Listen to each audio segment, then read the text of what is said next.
বিয়েতে তোদেরকে এক সপ্তাহ আগে নিমন্ত্রণ করব, তোরা সবাই যাবি। এখনো তো তোর আশীর্বাদই হলো না, অগ্রিম ইনভাইট করছিস কেন?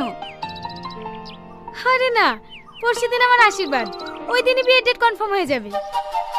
ওরে বাবা রে, বিদ্যুৎ চমকালে কোন দিকে? এই বজ্রপাত যে বাড়িতে পড়বে সে বাড়ি পুরি সাগর হয়ে যাবে।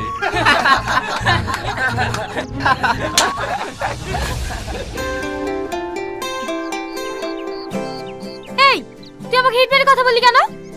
ওরে বাবা রে, তোকে কেন হিট মেরে কথা বলতে যাব? বিদ্যুৎ চমকাছিল তাই ভয় ভয় বলেছি। দেখ, বেশি উল্টোপাল্টা কথা বলবি না, তোর হিট মারা কথা সবই আমি বুঝি। কি হয়েছে সালমা?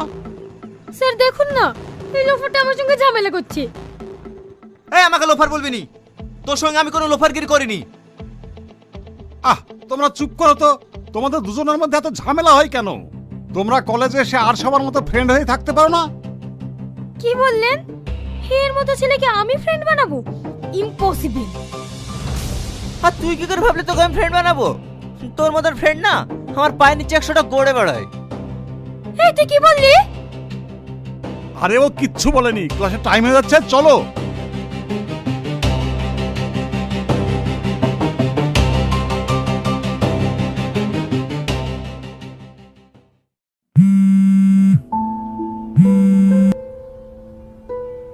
হ্যাঁ মা বলো।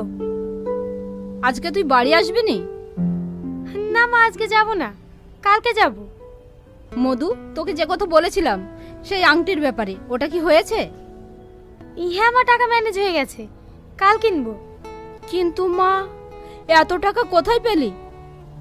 স্কলারশিপের কিছু টাকা ছিল আর বান্ধবীর সাথে কিছু টাকা ধার নিয়েছি, ওটাতে মোটামুটি একটা আংটি হয়ে যাবে। আচ্ছা মা, তোমাকে একটু পরে ফোন করছি। হে মা, তুই কাছে কেন? তোর কি হয়েছে? ওই যে টনি নাই, ও তোর নামে আবল তাবল কথা বলছিল, আমি কথা ধরতেই ও আমাকে সবার সামনে অপমান করলো। দিনের দিন দেখছি ও সাহস বেড়েই যাচ্ছে। কাল আমি বাড়ি যাই, তারপরে এসে ওকে এমন শিক্ষা দেবো না, আমার বিষয়ে কথা বলে সাহসই পাবে না। তুই মন খারাপ করিস না, চল খেয়ে নেই গা।